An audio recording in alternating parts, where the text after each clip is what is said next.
Hai guys, balik lagi bareng admin di sini. Semoga kalian selalu sehat ya. Untuk di video kali ini, Mimin agak sedikit berbeda. Di sini gue akan mencoba menceritakan sebuah cerita film Indonesia terbaru berjudul Berbalas Kejam, rilisan tahun 2023. Film ini lebih kepada bergenre thriller drama. Agak sedikit horor sih guys, dimana balas dendam yang begitu kejam dan sangat mengerikan. Oke, kita langsung saja ke cerita filmnya.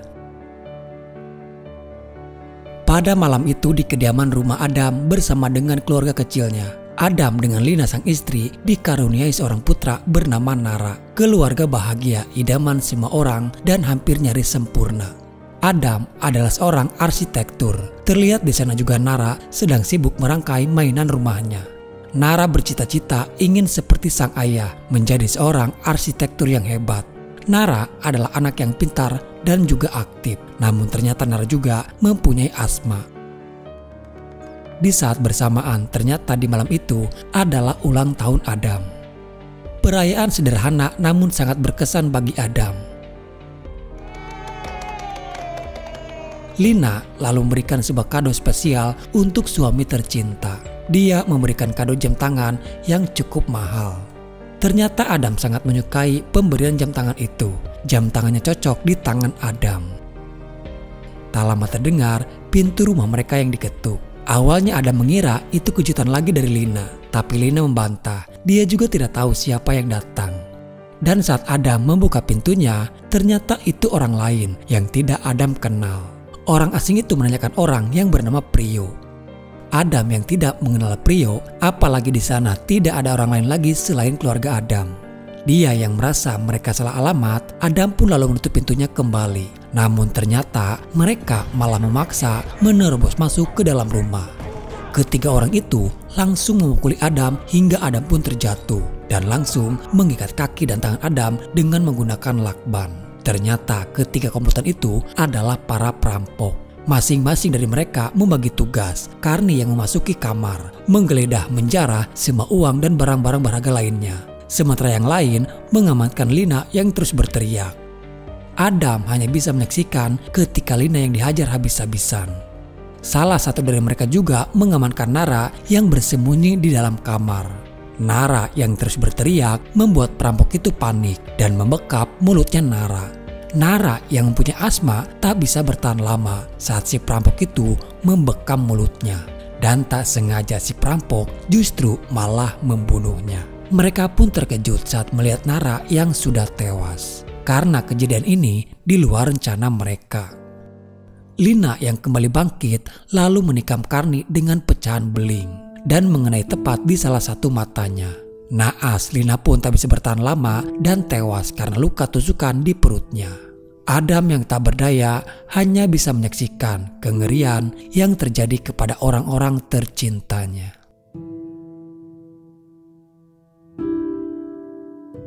Dua tahun kemudian, setelah kejadian itu, hidup Adam benar-benar sudah hancur.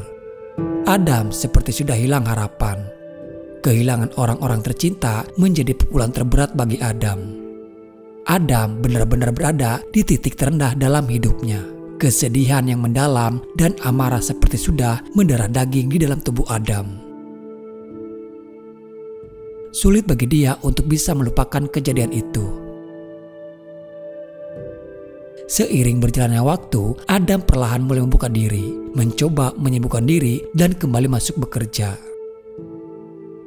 Tapi sepertinya tak mudah bagi Adam untuk bisa kembali hidup normal. Di satu sisi Adam juga butuh kerjaan itu. Dan meminta kepada Kian sahabatnya sekaligus atasan Adam di kantor. Untuk memberikan lagi dia waktu agar Adam bisa fokus dalam pekerjaannya. Untung saja Adam mempunyai seorang sahabat sejati. Kian tahu kondisi keadaan Adam saat ini. Dia juga tidak mungkin memaksakan Adam untuk terus bekerja. Kian lalu memberikan sebuah kartu nama untuk Adam menemui dokter psikiater.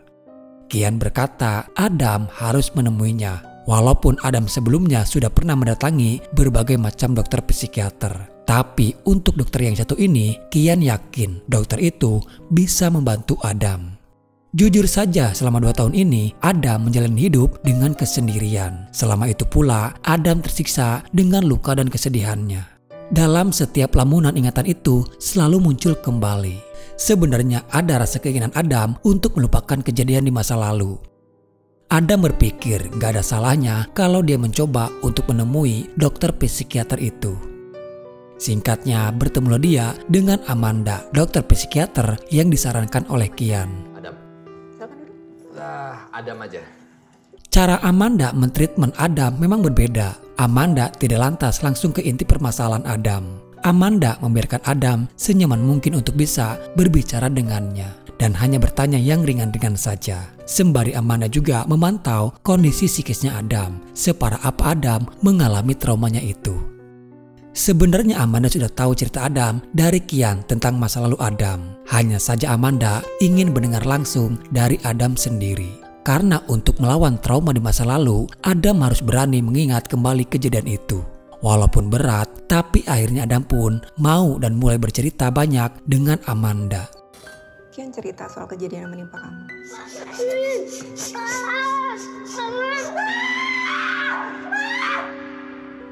Tapi menghadapi dan mengatasi trauma itu tanggung jawab kamu. Setelah pertemuan pertama selesai, Adam kembali pulang ke kantor. Lalu dia pun memesan taksi online untuk menuju ke kantornya. Dalam perjalanan terjadi percakapan antara Adam dengan si sopir. Diketahui sopir itu bernama Frankie. Setelah beberapa saat, Adam yang melihat kaca spion seperti mengenali wajah si supir itu. Dan saat dia melihat ke arah tangan si supir, ada sebuah tato di tangannya. Untuk memastikan wajah si supir, dia lalu membuka aplikasi dan melihat foto profilnya. Dugaan Adam benar, ternyata Frankie, supir yang mengantarkannya itu adalah perampok yang sudah membunuh istrinya. Di tengah perjalanan, Adam mengalihkan rute dan meminta kepadanya untuk melewati jalur yang berbeda dengan beralasan kalau biasanya di depan suka terjadi macet. Entah apa yang ada dalam pikiran Adam saat itu, tapi Adam sengaja mengalihkan ke jalan yang menuju ke rumahnya Adam terdahulu. Si Frankie baru tersadar dan teringat pada kejadian terdahulu saat melewati jalan Kamboja. Dan dia baru tersadar kalau penumpang yang dia bawa adalah ayah sekaligus suami dari anak istrinya yang sudah mereka bunuh. Masih ingat sama saya? Adam lalu mencekik Frankie dengan sabuk pengaman itu. Hingga akhirnya Frankie pun tewas. Adam lalu membawa mobil dan si Frankie ke sebuah tempat yang jauh dan juga sepi. Dia juga menghapus semua sidik jari untuk menghilangkan jejaknya dan membawa handphone dompet milik si Frankie.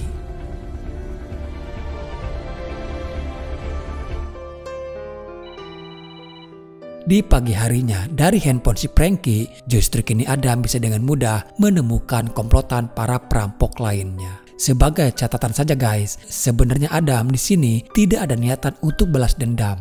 Namun setelah dia yang tak sengaja dipertemukan dengan salah satu perampok itu, seketika dendam dan amarah Adam yang selama ini terpendam menjadi tak tertahan lagi. Hingga akhirnya dia nekat membunuh si Frankie. Entah apa yang dalam pikiran Adam, tapi di sini dia sepertinya mempunyai rencana lain. Dan sepertinya trauma Adam bisa disembuhkan kalau dia bisa membunuh semua para perampok itu. Karena apa yang Adam rasakan setelah dia membunuh Frankie, ada perasaan lega dan terpuaskan. Di keesokan harinya, Adam mendatangi sebuah bengkel mobil. Adam bisa tahu lokasi bengkel tersebut karena dia melihat alamat di foto si perampok yang ada di handphonenya Frankie. Pria itu yang telah membekap Nara hingga Nara tewas kehabisan napas. Sementara di lain sisi, mayat si Frankie pun ditemukan oleh para bocil yang tak sengaja melihat ada mobil yang terparkir. Adam pun datang ke bengkel tersebut dan kebetulan pria itu adalah si pemilik bengkelnya. Dia berpura-pura ingin menyervis mobilnya. Namun Adam tidak langsung menyerangnya. Adam mencari waktu yang tepat untuk melancarkan semua rencananya. Sambil menunggu, mereka sempat berbincang-bincang dan bercerita soal masa lalunya yang kelam. Pria itu mengaku dia dulu bekerja apa saja untuk bisa bertahan hidup di Jakarta. Hanya saja dia tidak mengatakan kalau dulunya dia adalah perampok. Dan sekarang dia mengaku sudah tobat dan ingin hidup di jalan yang benar. Sampai pada saat itu, dia masih belum tersadar kalau Adam adalah ayah dari anaknya yang sudah dia bunuh. Setelah semuanya selesai, pria itu mengatakan kepada Adam, jika masih ada kerusakan di mobilnya, Adam bisa kapan saja datang kembali. Dan kebetulan dia juga masih buka pada malam hari. Mendengar itu, Adam seperti diberi jalan. Lalu Adam hanya berkata, "Saya pasti balik lagi, Mas." Adam kembali menemui Amanda. Karena sebelumnya untuk melakukan terapi, Adam juga harus datang kembali untuk melakukan pertemuan. Disinilah momen menyedihkan ketika Adam menceritakan saat bahagia bersama keluarganya. Coba aja dulu. Kalau kamu mulai ngerasa gak nyaman, kita tinggal berhentiin sesi ini. Istriku namanya Lina. Anakku namanya Nara. Umurnya 8 tahun. Anak yang super aktif. Gak bisa diem. Kamu kalau udah gede menjadi apa, Nak? Terus dijawab, aku mau kayak ayah dong. Tukang bangunan. Ini susah kalau mau arsitek, jadi tahu tukang bangunan. Harus belajar lah yang pintar. Oh iya. Mau kayak ayah pokoknya. Hari ini dia ulang tahun. Aku baru ingat hari ini dia ulang tahun ke-10. Dia selalu ingat apa aja dia. Aku ketergantungan luar biasa sama dia. Semenjak mereka diambil, aku gak tahu mau ngapain lagi di hidup aku. Kosong banget.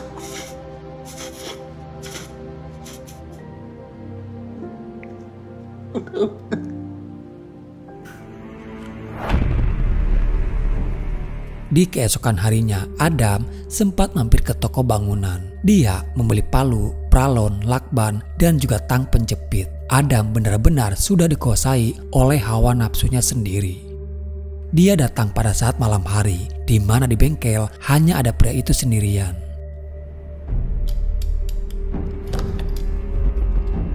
Mengetahui Adam yang datang kembali dengan membawa sebuah palu, seketika itu juga dia langsung teringat siapa Adam. Walaupun dia yang sekarang mengaku sudah tobat dan tidak lagi melakukan kejahatan, namun apa yang sudah dia lakukan tak bisa termaafkan.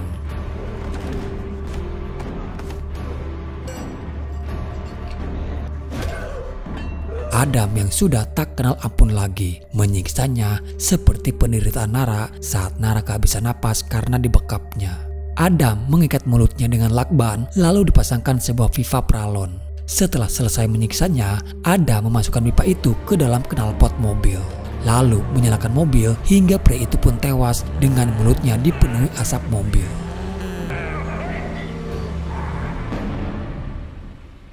Setelah apa yang sudah dia lakukan, kondisi keadaan mental Adam bisa pulih dengan cepat sekarang. Bahkan dia pun berani menawarkan diri kembali kepada Kian agar dia bisa kembali bekerja seperti biasanya lagi. Walaupun Adam belum 100% pulih, tapi melihat kondisi Adam saat ini lebih baik daripada beberapa waktu sebelumnya. Adam mulai menata hidupnya kembali yang sempat berantakan. Lalu Adam pun menemui kembali Amanda. Walaupun sebenarnya mereka tidak ada janji untuk pertemuan, tapi Adam memang sengaja ingin bertemu dengannya untuk meminta maaf dan berterima kasih karena sudah membantunya. Hingga terjadilah pembicaraan secara intens di antara mereka. Diceritakan kalau Amanda juga sebenarnya adalah seorang yang kesepian. Dia juga kehilangan kedua orang tuanya yang meninggal karena kecelakaan. Dan semenjak saat itu, dia hidup berdua bersama dengan kakaknya. Namun kakaknya Amanda jarang sekali pulang. Dia yang selalu pergi keluar kota. Dan seiring berjalannya waktu, mereka yang sering bertemu, mulailah ada rasa cinta yang tumbuh di antara mereka. Polisi yang menyelidiki kasus pembunuhan kepada Frankie dan si pemilik bengkel itu mulai menelusurinya dan sampai kepada Adam. Pagi itu polisi datang ke rumah Adam. Mereka ingin menanyakan beberapa pertanyaan karena Adam terdeteksi sempat memesan taksi online pada saat malam kejadian. Adam yang panik, tapi untungnya Adam bisa menutupi kepanikan itu dengan tenang. Polisi mengatakan kalau sebenarnya ini kasus gelap yang pada akhirnya polisi juga akan menutupnya karena para korban yang terbunuh adalah buronan polisi yang selama ini dicari. Ketenangan Adam terusik kembali setelah polisi mulai menyelidikinya. Dengan segera, Adam membersihkan semua barang bukti yang ada. Di lain sisi, polisi menyelidiki lebih dalam dan membuka berkas-berkas kejadian terdahulu. Ternyata baru diketahui kalau korban yang terbunuh memang masih ada kaitannya dengan keluarga Adam. Para korban adalah orang yang dulu merampok dan membunuh istri bersama anaknya Adam. Namun polisi belum mendapatkan bukti yang kuat apakah Adam yang membunuh mereka semuanya. Suatu hari Amanda mengundang Adam untuk datang ke rumahnya. Amanda janji akan memasak sesuatu yang spesial untuk Adam.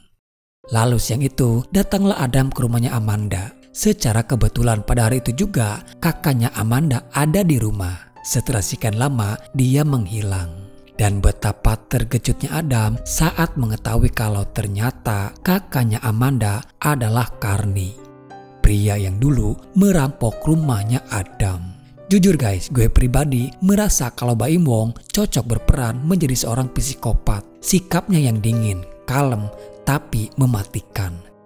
Perasaan campur aduk yang Adam merasakan saat itu. Di lain sisi dia juga masih menutupi kepada Amanda apa yang sebenarnya sudah dilakukan oleh Carney. Adam berusaha untuk menahan diri dan bersikap seolah-olah tidak terjadi apa-apa. Mereka pun banyak cerita di meja makan. Kalau misalkan abang jalan sama kamu, itu kayak biji.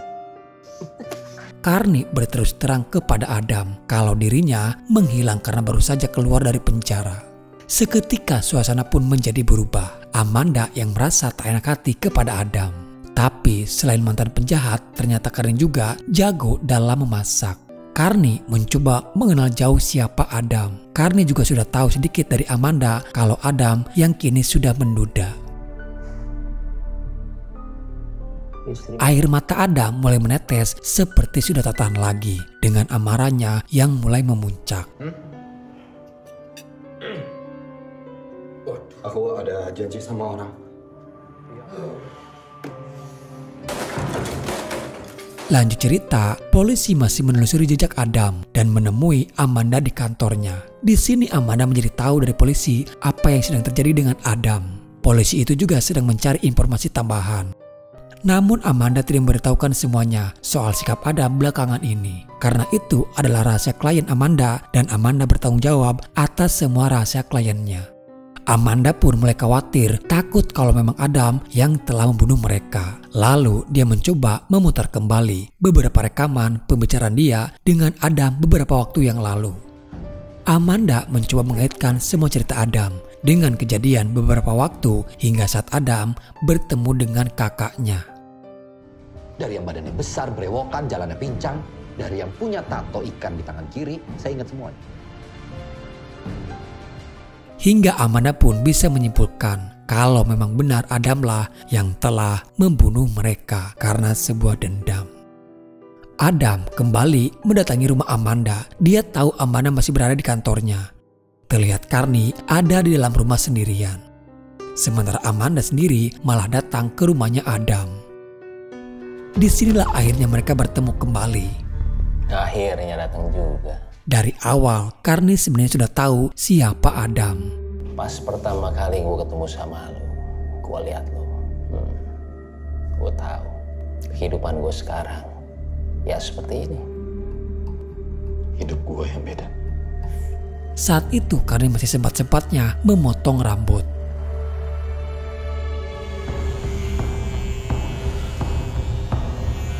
Dan kembali lagi menemui Adam dengan kepalanya yang sudah botak. Carney melakukannya agar Adam bisa merasakan kembali aura pada saat tragedi malam itu. Adam menodongkan pistol itu kepada Carney. Pistol milik Carney yang sebelumnya sengaja Carney simpan di depan Adam.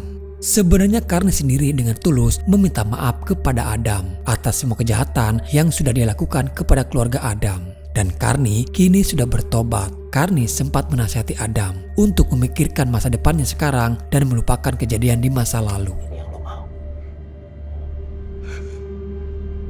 Tapi ternyata pistol itu kosong dan pertarungan sengit antara Adam dengan Carney pun sudah tak bisa dihindari lagi.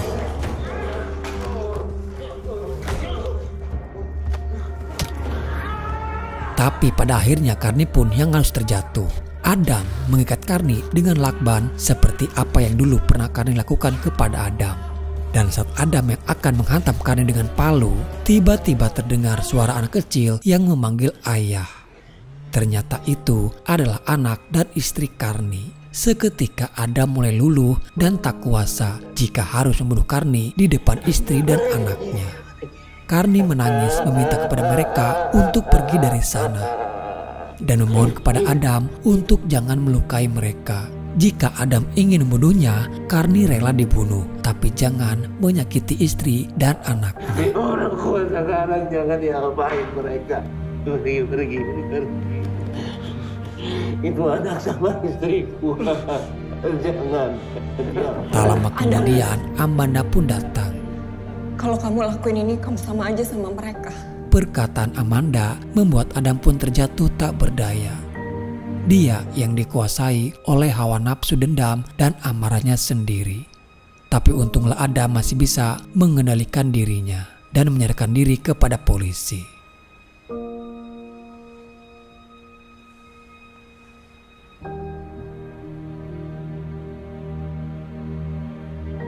Begitu juga Karni yang kembali ditangkap atas kejahatan Karni di masa lalu yang membunuh istri dan anaknya Adam. Dalam perjalanan, Adam yang tiba-tiba tertawa sendirian setelah apa yang sudah dia lakukan.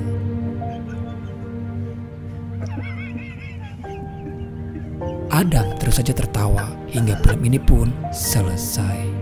Tidak ada obat bagi orang yang mengalami luka di dalam hatinya, kecuali satu-satunya obat yang paling manjur adalah kembali kepada sang pemilik hati, yaitu hanya kepada Tuhan. Hanya Tuhan yang mampu membolak-balikan hati hambanya. Dan percayalah, semua tragedi yang dialami oleh manusia pasti ada hikmah yang bisa diambil. Tuhan tidak akan memberikan cobaan di luar kemampuan hambanya. Cobaan datang kepada hambanya karena Tuhan tahu kalau hanya Dia yang mampu melewatinya.